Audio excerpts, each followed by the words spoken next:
ಸ್ನೇಹಿತರೆ ನಮಸ್ಕಾರ. ನೀವು ಅಂದ್ಕೊಂಡಿದ್ದು ಒಂದು, ಇಲ್ಲಿ ಆಗಿದ್ದೇ ಇನ್ನೊಂದು. ರಾಜಕೀಯ ಪ್ರಭಾವ, ಹಣದ ಬಲ ಮತ್ತು ದೊಡ್ಡ ವಕೀಲರ ಪಡೆ ಇದ್ಯಾವುದು ಕೂಡ ಕೊನೆಗೆ ಕೆಲಸಕ್ಕೆ ಬರಲಿಲ್ಲ. ಒಬ್ಬ ಮಾಜಿ ಸಂಸದ, ಒಂದು ಕಾಲದಲ್ಲಿ ಹಾಸನದಲ್ಲಿ ಇವರು ಕಾರು ಬಂದ್ರೆ ಜನ ಎದ್ದು ಬಿದ್ದು ಓಡ್ತಾ ಇದ್ರು, ದಾರಿ ಬಿಡ್ತಾ ಇದ್ರು. ಆದ್ರೆ ಇವತ್ತು ಜೈಲಿನ ಲೈಬ್ರರಿಯಲ್ಲಿ ಕೂತು ದಿನಕ್ಕೆ ಕೇವಲ 522 ರೂಪಾಯಿ ಸಂಬಳಕ್ಕೆ ಕೆಲಸ ಮಾಡುವಂತಹ ಪರಿಸ್ಥಿತಿ ಬಂದಿದೆ. ಹೌದು ಸ್ನೇಹಿತರೆ, ನಾನು ಮಾತಾಡ್ತಿರೋದು ಪ್ರಜ್ವಲ್ ರೇವಣ್ಣ ಕೇಸ್ ಬಗ್ಗೆ. ಇವತ್ತು ಕರ್ನಾಟಕದ ಹೈಕೋರ್ಟ್ ನಿಂದ ಬಂದಿರುವಂತಹ ಈ ತೀರ್ಪು ಇಡೀ ರಾಜ್ಯವನ್ನೇ ತಿರುಗು ನೋಡುವಂತೆ ಮಾಡಿದೆ. ನನ್ನ ಲೈಫ್ ಟೈಮ್ ಜೈಲು ಶಿಕ್ಷೆಯನ್ನು ರದ್ದು ಮಾಡಿ ನನಗೆ ಜಾಮೀನು ಕೊಡಿ ಅಂತ ಅವರು ಹೈಕೋರ್ಟ್ ಮೆಟ್ಲೇರಿದ್ರು. ಆದ್ರೆ ಹೈಕೋರ್ಟ್ ಹೇಳಿದ್ದೇನು ಗೊತ್ತಾ? No chance. ಅಷ್ಟೇ ಅಲ್ಲ, ಕೋರ್ಟ್ ಇವತ್ತು ಕೊಟ್ಟಿರುವ ರೀಸನ್ ಇದೆಯಲ್ಲ, ಅದು ಪ್ರತಿಯೊಬ್ಬರಿಗೂ ಅರ್ಥ ಆಗಲೇಬೇಕು. ಬನ್ನಿ ಇವತ್ತಿನ ಈ ಡೀಪ್ ಡೈವ್ ವಿಡಿಯೋದಲ್ಲಿ ಅಸಲಿಗೆ ಕೋರ್ಟ್ ನಲ್ಲಿ ಏನಾಯ್ತು, ಜಡ್ಜ್ಗಳು ಹೇಳಿದ್ದೇನು ಮತ್ತು ಇದರ ಪರಿಣಾಮ ಮುಂದಿನ ದಿನಗಳಲ್ಲಿ ರಾಜ್ಯದ ರಾಜಕೀಯದ ಮೇಲೆ ಹೇಗಾಗುತ್ತೆ ಸಂಪೂರ್ಣವಾಗಿ ನೋಡೋಣ. Welcome to my channel. Let's start. ಮೊದಲು ಸ್ವಲ್ಪ ಫ್ಲಾಶ್ ಬ್ಯಾಕ್ ಹೋಗೋಣ. ನಿಮ್ಗೆಲ್ಲ ನೆನಪಿರಬಹುದು, ಕೆಲವು ತಿಂಗಳ ಹಿಂದೆ ಇಡೀ ದೇಶವನ್ನೇ ಬೆಚ್ಚು ಬೀಳಿಸಿದ ಪ್ರಕರಣ ಇದು. ಹಾಸನದ ಮಾಜಿ ಸಂಸದನ ಮೇಲೆ ಬರೋಬ್ಬರಿ 4 ಲೈಂಗಿಕ ದೌರ್ಜನ್ಯ ಪ್ರಕರಣಗಳು ದಾಖಲಾದವು. 2000ಕ್ಕಿಂತ ಅಧಿಕ ವಿಡಿಯೋಗಳು ಮೊಬೈಲ್ ನಲ್ಲಿದ್ವು ಅಂತ ಹೇಳ್ತಾ ಇದ್ದಾರೆ. ಸಾಮಾಜಿಕ ಜಾಲತಾಣಗಳಲ್ಲಿ ಸಿಕ್ಕಾಪಟ್ಟೆ ವೈರಲ್ ಆದವು. ಅದರಲ್ಲಿ ಒಂದು ಪ್ರಮುಖವಾದ ಕೇಸ್ ಮನೆಗೆಲಸದ ಮಹಿಳೆಯ ಮೇಲಿನ ಅತ್ಯಾಚಾರ ಪ್ರಕರಣ. ಈ ಕೇಸ್ನ ಕೆಳ ಹಂತದಲ್ಲಿ ಕೋರ್ಟ್, ಈ ಕೇಸ್ನಲ್ಲಿ ಕೆಳ ಹಂತದ ಕೋರ್ಟ್ ಅಂದ್ರೆ ಟ್ರಯಲ್ ಕೋರ್ಟ್ ಅಂತ ಏನ್ ಕರಿತೀವಿ, ಈಗಾಗಲೇ ತೀರ್ಪು ನೀಡಿತ್ತು. ಅದೇನಂದ್ರೆ ಜೀವವಾದಿ ಶಿಕ್ಷೆ, ಲೈಫ್ ಇಂಪ್ರಿಸನ್ಮೆಂಟ್. ಇಲ್ಲಿ ನೀವು ಗಮನಿಸಬೇಕಾದ ಮುಖ್ಯ ವಿಷಯ ಏನು ಅಂದ್ರೆ, ಸಾಮಾನ್ಯವಾಗಿ ರಾಜಕಾರಣಿಗಳು ಇಂತಹ ಕೇಸ್ ಸಿಕ್ಕಾಕೊಂಡಾಗ ಮೇಲ್ಮನವಿಯನ್ಗೆ ಹೋಗಿ ಸ್ಟೇ ತಂದು ಹೊರಗಡೆ ಓಡಾಡ್ತಾರನ್ನ ನಾವು ನೋಡ್ತಾ ಇದ್ದೀವಿ. ಪ್ರಜ್ವಲ್ ರೇವಣ್ಣ ಕೂಡ ಅದೇ ನಿರೀಕ್ಷೆಯಲ್ಲಿದ್ದ. ಅವರ ಲಾಯರ್ಗಳು ಹೈಕೋರ್ಟ್ಗೆ ಹೋಗಿ ಒಂದು ಅರ್ಜಿಯನ್ನ ಹಾಕ್ತಾರೆ. ಅದರಲ್ಲಿ 2 ಮುಖ್ಯ ಬೇಡಿಕೆಗಳನ್ನ ಇಡ್ತಾರೆ. ನನಗೆ ಕೊಟ್ಟಿರುವಂತಹ ಜೀವವಾದಿ ಶಿಕ್ಷೆಯನ್ನ ಸಸ್ಪೆಂಡ್ ಮಾಡಿ ನಾನು ಜೈಲಿಂದ ಹೊರಗೆ ಬರೋಕೆ ಬೇಲ್ ಕೊಡಿ. ಆದರೆ ಕತೆ ಇಲ್ಲಿಗೆ ಟ್ವಿಸ್ಟ್ ತಗೊಳುತ್ತೆ. ಇವತ್ತು ಹೈಕೋರ್ಟ್ ನ ವಿಭಾಗೀಯ ಪೀಠದ ಡಿವಿಷನಲ್ ಬೆಂಚ್ ಮುಂದೆ ಈ ವಿಚಾರಣೆಗೆ ಬಂತು. ನ್ಯಾಯಮೂರ್ತಿ KS ಮುದ್ಗಲ್, ನ್ಯಾಯಮೂರ್ತಿ ವೆಂಕಟೇಶ್ ನಾಯಕ್ ಈ ಕೇಸ್ನ ವಿಚಾರಣೆಯನ್ನ ನಡೆಸಿದ್ರು. ಇಲ್ಲಿ ನಡೆದ ವಾದ ಪ್ರತಿವಾದಗಳನ್ನ ತುಂಬಾ ಇಂಟ್ರೆಸ್ಟಿಂಗ್ ಆಗಿದೆ, ಗಮನವಿಟ್ಟು ಕೇಳಿ. ಆರೋಪಿ ಪರ ವಕೀಲರಾದಂತಹವರು ವಾದವನ್ನ ಮಂಡಿಸ್ತಾರೆ. ನೋಡಿ ಸ್ವಾಮಿ, ಇವರು ಮಾಜಿ ಸಂಸದರು, ಇವರು ಎಲ್ಲೂ ಓಡಿ ಹೋಗಲ್ಲ. ಅಲ್ಲದೆ ದೂರುದಾರರು ಅಂದ್ರೆ ವಿಕ್ಟಿಮ್ಗಳು ದೂರು ನೀಡಲು ತುಂಬಾ ತಡ ಮಾಡಿದ್ದಾರೆ.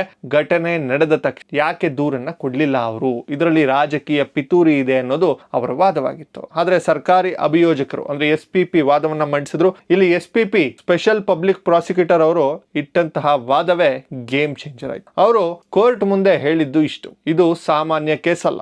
ಆರೋಪಿ ಒಬ್ಬ ಪ್ರಭಾವಿ ವ್ಯಕ್ತಿ, ಪವರ್ಫುಲ್ ಪರ್ಸನ್. ಇವರ ಮೇಲಿರೋದು ಇದೊಂದೇ ಕೇಸ್ ಅಲ್ಲ, ಇನ್ನು 3 ಗಂಭೀರ ಪ್ರಕರಣಗಳಿವೆ, ವಿಚಾರಣಾ ಹಂತದಲ್ಲಿವೆ. ಒಂದು ವೇಳೆ ಇವರಿಗೆ ಬೇಲ್ ಕೊಟ್ಟು ಹೊರಗೆ ಬಿಟ್ರೆ ಬಾಕಿ ಉಳಿದಿರೋ ಕೇಸ್ಗಳು ಸಾಕ್ಷಿಗಳನ್ನ ಇವರು ನಾಶ ಮಾಡ್ತಾರೆ. Tampering of evidence. ಸಂತ್ರಸ್ತೆಯರು ಹೆದರಿಕೊಂಡು ಸುಮ್ಮನಿದ್ದರು, ಈಗ ಧೈರ್ಯ ಮಾಡಿ ಮುಂದೆ ಬಂದಿದ್ದಾರೆ. ಈಗ ಹೈಕೋರ್ಟ್ ಯಾರ ವಾದವನ್ನು ಒಪ್ಕೊಳ್ತು ಗೊತ್ತಾ ಸ್ನೇಹಿತರೆ? ಹೈಕೋರ್ಟ್ ಇಲ್ಲಿ ಬಹಳ ಒಂದು ಮುಖ್ಯವಾದಂತಹ ಮಹತ್ವದ ಅವಲೋಕನವನ್ನ ಮಾಡಿದೆ. ಇದು ಎಷ್ಟೋ ಜನರಿಗೆ ಪಾಠವಾಗುವಂತಹ ಮಾತು. ದೂರು ನೀಡಲು ವಿಳಂಬವಾಯಿತು ಅನ್ನೋ ವಾದವನ್ನ ಕೋರ್ಟ್ ಸಂಪೂರ್ಣವಾಗಿ ತಳ್ಳಿ ಹಾಕಿತು. ನ್ಯಾಯಾಧೀಶರು ಹೇಳಿದ್ದು ಇಷ್ಟು: ದೂರುದಾರರು ಪೊಲೀಸರನ್ನ ಸಂಪರ್ಕಿಸಲು ತಡ ಮಾಡಿರಬಹುದು, ಆದ್ರೆ ಅದಕ್ಕೆ ಕಾರಣ ಆರೋಪಿ ರಾಜಕೀಯವಾಗಿ ಮತ್ತು ಆರ್ಥಿಕವಾಗಿ ಹಿನ್ನೆಲೆ ಇರುವಂತಹ ವ್ಯಕ್ತಿ, political and financial back ground. ಅಷ್ಟು ದೊಡ್ಡ ವ್ಯಕ್ತಿಯ ವಿರುದ್ಧ ದೂರು ಕೊಡಲು ಸಾಮಾನ್ಯ ಮಹಿಳೆ ಎಷ್ಟು ಹೆದರುತ್ತಾರೆ ಅನ್ನೋದನ್ನ ನಾವು ಅರ್ಥ ಮಾಡ್ಕೊಳ್ಬೇಕು ಅನ್ನುವಂತಹ ವಿಚಾರವನ್ನ ಹೇಳಿದ್ರು. ಇದು ನಿಜಕ್ಕೂ ಮೈಕ್ ಡ್ರಾಪ್ ಮೂಮೆಂಟ್. ಅಷ್ಟೇ ಅಲ್ಲ, ಕೋರ್ಟ್ ಇನ್ನೊಂದು ಮುಖ್ಯವಾದಂತಹ ಪಾಯಿಂಟ್ ಅನ್ನು ಹೇಳಿದೆ. ಈಗಾಗಲೇ ಇವರ ವಿರುದ್ಧ ಬೇರೆ ಬೇರೆ ಪ್ರಕರಣಗಳಿವೆ. ಇವರು ಹೊರಗೆ ಬಂದ್ರೆ ಆ ಕೇಸ್ಗಳ ಮೇಲೆ ಪ್ರಭಾವ ಬೀರಲ್ಲ ಅಂತ ಗ್ಯಾರಂಟಿ ಇಲ್ಲ.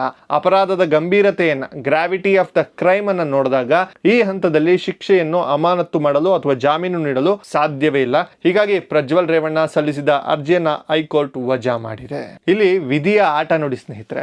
ಕೆಲವು ತಿಂಗಳ ಹಿಂದೆ ಪಾರ್ಲಿಮೆಂಟ್ ನಲ್ಲಿ ಕೂತಿದ್ದಂತಹ ವ್ಯಕ್ತಿ ಕೈಯಲ್ಲಿ ಅಧಿಕಾರ ಇತ್ತು, ಹಿಂದೆ ಮುಂದೆ ಜನ ಇದ್ರು.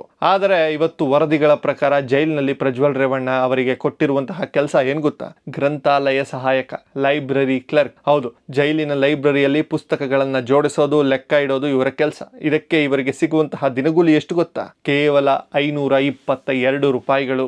ಕಾನೂನಿನ ಮುಂದೆ ಎಲ್ಲರೂ ಒಂದೇ ಅನ್ನೋದಕ್ಕೆ ಇದಕ್ಕಿಂತ ದೊಡ್ಡ ಉದಾಹರಣೆ ಬೇಕಾ? ಸೊ ಸ್ನೇಹಿತರೆ, ಹೈಕೋರ್ಟ್ ನ ಈ ತೀರ್ಪು ಸಮಾಜಕ್ಕೆ ಒಂದು ಸ್ಟ್ರಾಂಗ್ ಮೆಸೇಜ್ ಅನ್ನ ಕೊಟ್ಟಿದೆ. ನೀವು ಎಷ್ಟೇ ದೊಡ್ಡವರಾಗಿರ್ಲಿ, ಎಷ್ಟೇ ದುಡ್ಡಿರ್ಲಿ, ತಪ್ಪು ಮಾಡಿದ್ರೆ ಶಿಕ್ಷೆ ಶಿಕ್ಷೆ ಕಟ್ಟಿಟ್ಟ ಬುತ್ತಿ. ವಿಶೇಷವಾಗಿ ರಾಜಕೀಯ ಪ್ರಭಾವ ಬಳಸಿ ಕೇಸ್ನಿಂದ ತಪ್ಪಿಸ್ಕೊಳ್ಬಹುದು ಅನ್ನೋ ಕಾಲ ಈಗ ಬದಲಾಗಿದೆ ಅಂತ ಅನ್ನಿಸ್ತಾ ಇದೆ. ಸಂತ್ರಸ್ತ ಮಹಿಳೆಯರು ತಡವಾಗಿ ಆದರೂ ದೂರು ನೀಡಲು ಮುಂದೆ ಬಂದಿದ್ದು ಮತ್ತು ಕೋರ್ಟ್ ಅವರ ಪರವಾಗಿ ನಿಂತದ್ದು ನಿಜಕ್ಕೂ ಶ್ಲಾಘನೀಯ. ಈಗ ಪ್ರಜ್ವಲ್ ರೇವಣ್ಣ ಮುಂದೆ ಇರೋ ಆಯ್ಕೆಗಳೇನು? ಅವರು ಸುಪ್ರೀಂ ಕೋರ್ಟ್ಗೆ ಹೋಗಬಹುದು, ಆದರೆ ಹೈಕೋರ್ಟ್ ನೀಡಿರುವ ಈ ಸ್ಟ್ರಾಂಗ್ ಆದೇಶವನ್ನ ಸುಪ್ರೀಂ ಕೋರ್ಟ್ ಅಷ್ಟು ಸುಲಭವಾಗಿ ಬದಲಿಸುತ್ತಾ? ಅದು ಡೌಟ್. ನಿಮ್ಗೇನ್ ಅನ್ಸುತ್ತೆ? ಹೈಕೋರ್ಟ್ ತೀರ್ಪು ಸರಿಯಾಗಿದೆಯಾ ಅಥವಾ ಪ್ರಭಾವಿ ವ್ಯಕ್ತಿಗಳು ಹೇಗಾದ್ರೂ ಮಾಡಿ ಕೊನೆಗೆ ಬಚಾವ್ ಆಗ್ತಾರ?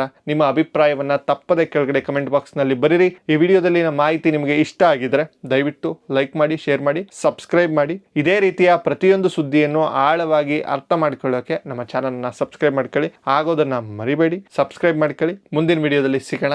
ಜೈ ಹಿಂದ್, ಜೈ ಕರ್ನಾಟಕ, ನಮಸ್ಕಾರ.